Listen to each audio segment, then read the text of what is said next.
The stars above Earth flickered like dying candles. The blue planet, once filled with music, light, and laughter, now floated in a silence that stretched across space. The cities were dark, the oceans burned with strange colors, and only a handful of voices remained to tell the story of humanity's final day. The Galactic Council had already made their decision. From their shining towers on the world of Etris Prime, the Council's alien delegates voted to contain Earth, their word for extermination. They claimed humans were too unpredictable, too emotional, too dangerous. They said humanity's wars had disturbed galactic peace. They said Earth's destruction would bring stability. But what they didn't understand was that humanity had already prepared for this day. High above the atmosphere, inside an old orbital station named Haven 9, a small group of surviving humans gathered around a flickering screen. The air smelled of metal and burnt circuits. Life support was failing, but nobody was panicking. They had accepted their fate. Captain Alara Voss stood tall in the center, her uniform torn, her hands steady. She was one of the last commanders of the Terran Defense Network. Around her sat a dozen engineers, scientists, and communication officers, one all waiting for her signal. The broadcast system still worked. Barely.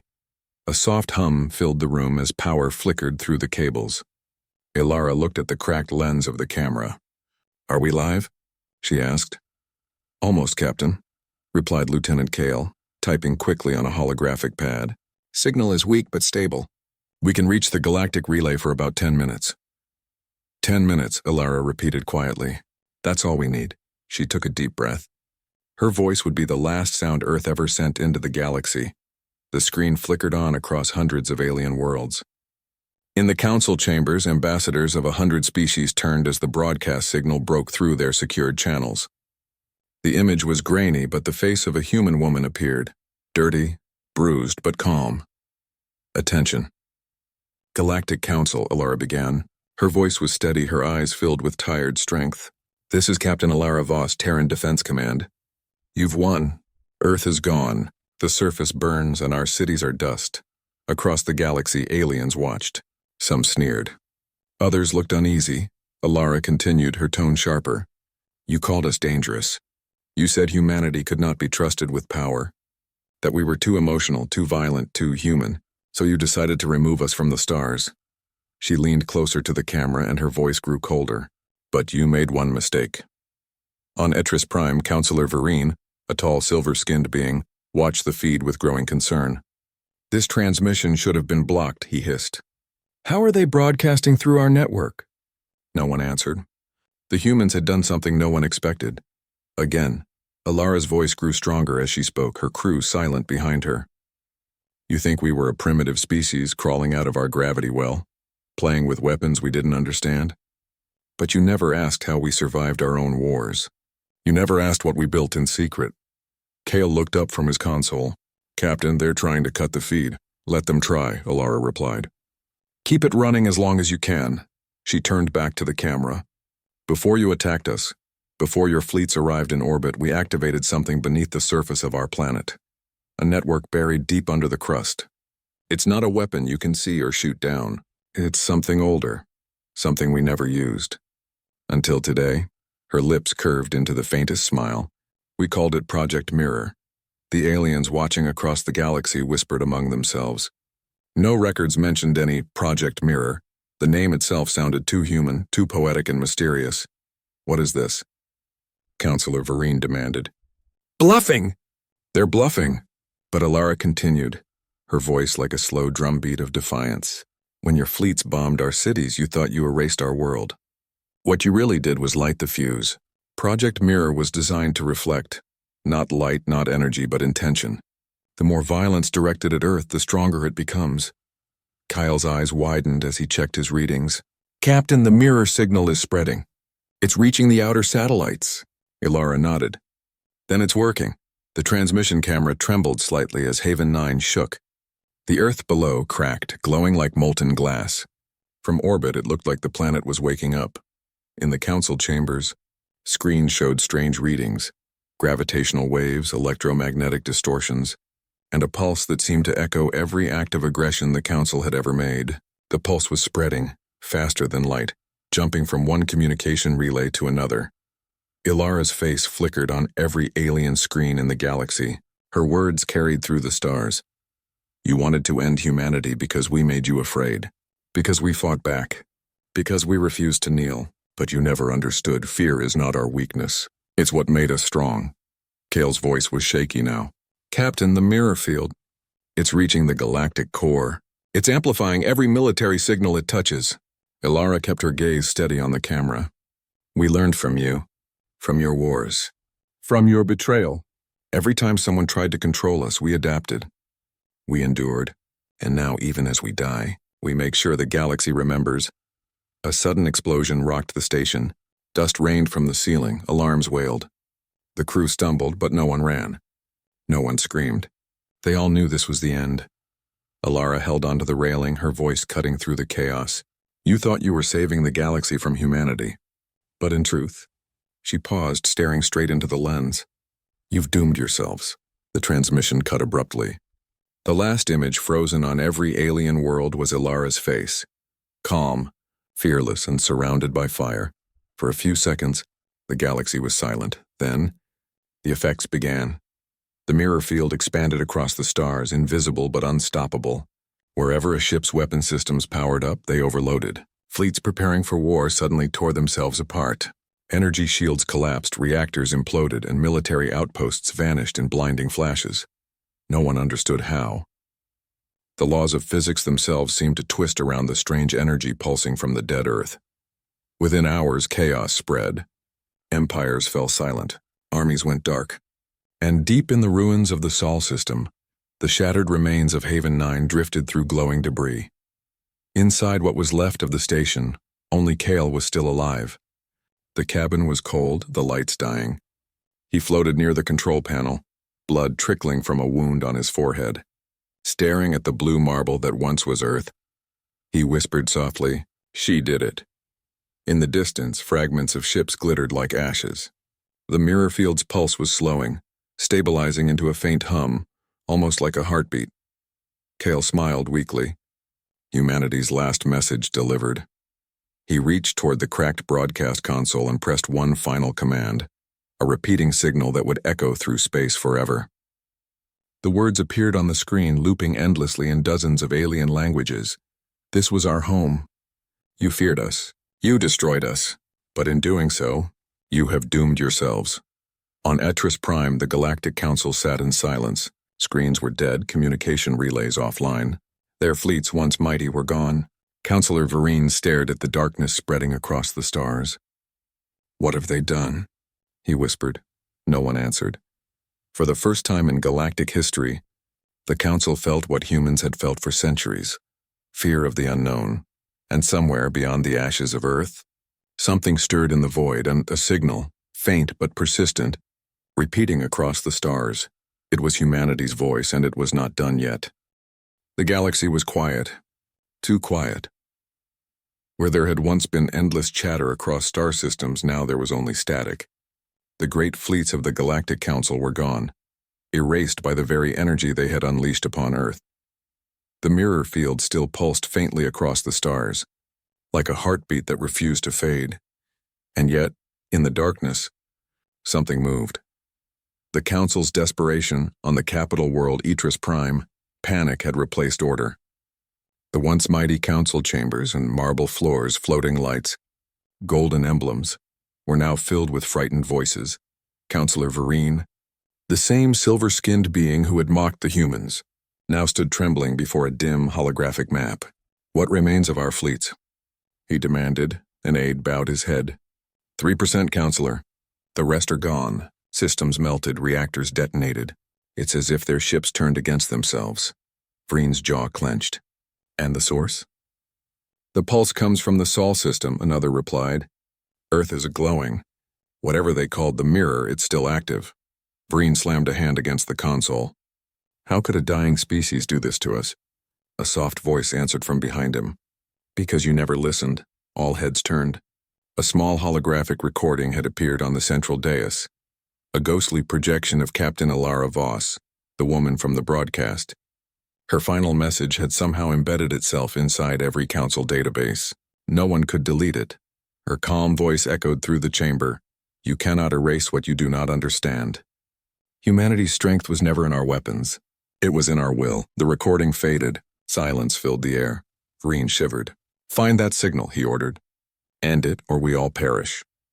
The hidden colony light years away. In the shadow of a red dwarf star, an old human colony came to life. The planet Haven's Reach had been hidden from galactic charts for over a century. It was a secret refuge, built by those who feared that one day Earth might fall. Here thousands of humans lived quietly under thick domes and underground cities, cut off from the wider galaxy. For years they believed Earth was safe. Now, their communication screens showed only one message repeating endlessly: you have doomed yourselves. In the main command hub, Admiral Jonas Reed stared at the screen, his heart heavy. He was old, with gray hair and eyes that carried the memory of countless battles. Around him, officers whispered in disbelief. It can't be true, one said. Earth can't be gone. Jonas said nothing for a long time. Then he spoke quietly. If the captain made that broadcast, then it's true. He looked at the engineers. Show me the data. The screen filled with energy readings from Sol system. The mirror field was expanding slowly but evenly, reaching deep into galactic space. One young officer, Lena Cho, frowned. Admiral, the pulse pattern is changing. It's not just spreading anymore. It's communicating. Jonas's gaze sharpened. Explain. It's transmitting something, like coordinates, repeating a signal to specific points in space. Jonas leaned closer. Where are those points? Lena swallowed hard. Here, sir. One of them is Haven's Reach. The room fell silent. The awakening signal hours later, the colony's deep communication chamber was alive with activity. Giant antenna arrays unfolded above the domes, pointing toward the stars. The mirror signal was weak, but it was calling them directly. Jonas stood with Lena at the console. The message began to decode, not in alien script, but in old Terran standard. Words formed on the screen. If you are reading this, humanity endures. Project Mirror was not destruction. It was protection. The galaxy must learn or burn. Lena whispered. It's like she knew we were here. Jonas nodded slowly. Ilara was one of the architects of Project Mirror. She must have left this for us. The message continued. Activate the vault. Humanity's legacy must rise. Jonas turned to his crew. Locate the vault. Immediately. The vault beneath Haven's Reach, deep under the planet's surface, in a forgotten section of the colony. They found it, a massive door of black alloy sealed for over 100 years. The words engraved upon it were simple. Project Mirror, Phase 2. Jonas placed his hand on the scanner. The door recognized his DNA and opened with a deep metallic sigh. Inside lay rows of stasis pods, dimly lit. Machines hummed softly, still functional after decades. Lena gasped. Are those people? Jonas nodded grimly. Soldiers. Scientists. The second generation of Project Mirror. Each pod held a sleeping human, their uniforms marked with a symbol of Earth's lost flag. A voice recording began to play from the room's central terminal. To whoever finds this, and if you're hearing this, Earth has fallen. The Council will think they've won. But the true mirror is not a weapon. It's a warning. It shows every empire what they really are, reflections of their own fear. The voice was Ilara's again. Her recordings were everywhere, as if her spirit refused to fade. The galaxy will collapse under the weight of its own aggression. When that happens, rise. Don't seek revenge. Show them what humanity was meant to be. Jonas stood silently listening. Then he said softly, She didn't build a weapon. She built a mirror for their hearts. Lena frowned. Sir, if these pods wake up, what will they do? Jonas looked out at the silent chamber.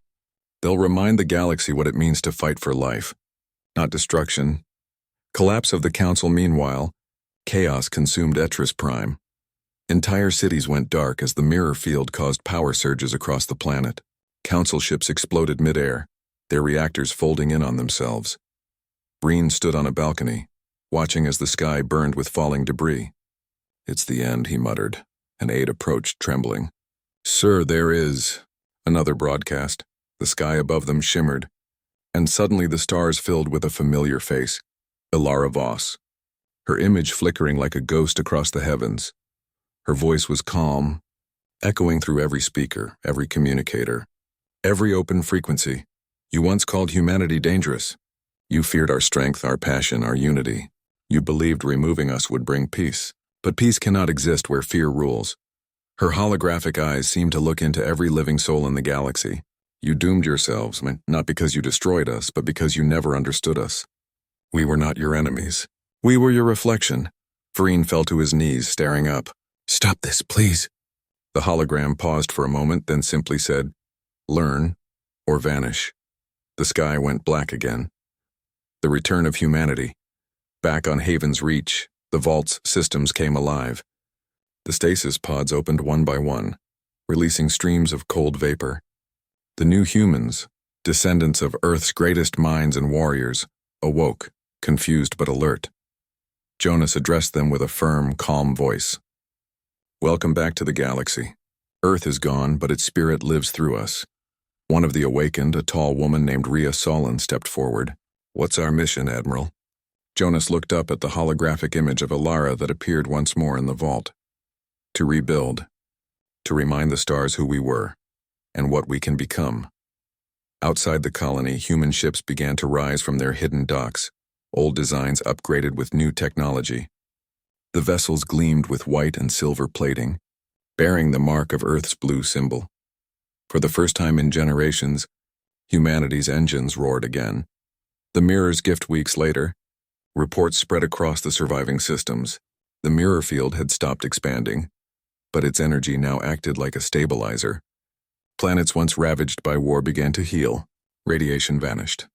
Wounds in space-time closed. It was as if the mirror had judged the galaxy, destroying the violent, sparing the peaceful. Lena observed the readings with awe. "It's like the field is rewriting the stars." Jonas nodded. Maybe that was Alara's plan all along. Not to destroy the galaxy, but to cleanse it. He looked out the viewing window toward the distant glow of Sol system. She gave the galaxy a choice: become better or vanish into their own reflection. The new broadcast months later, from Haven's Reach, a new broadcast went out, not in anger, but in peace. A young human officer appeared on every galactic frequency. Her voice was calm, hopeful. "This is Admiral Jonas Reed of the Terran Remnant. To all surviving civilizations, humanity is not your enemy. The Mirror has ended the old ways of war. We will not seek revenge. But if you come for us again, remember, the last broadcast from Earth still echoes. We are human, we endure, and we are watching." Epilogue. Reflections years later, in the quiet orbit of Haven's Reach, Jonas stood on the observation deck. The stars were peaceful again. Trade between survivors had resumed. The galaxy was learning, and slowly, painfully, what humanity had meant by strength through unity. Lena joined him. "Do you think the Council ever understood?" she asked. Jonas smiled faintly. "Perhaps. Or perhaps understanding isn't what matters. What matters is they'll never forget us." They stood together, watching the distant shimmer of Earth's remains, still glowing faintly like a tiny blue memory. Jonas whispered, "Ilara, you did it. You gave them a future." Lena nodded softly. "And you gave them a reason to remember." Far away, the last signal from Earth, Ilara's voice, still whispered across space. "This was our home. You feared us. You destroyed us. But in doing so, you reminded the stars what humanity truly is." The transmission faded into the eternal dark, carried by the mirror field. A promise written in light and memory. Humanity was gone. But its reflection lived forever,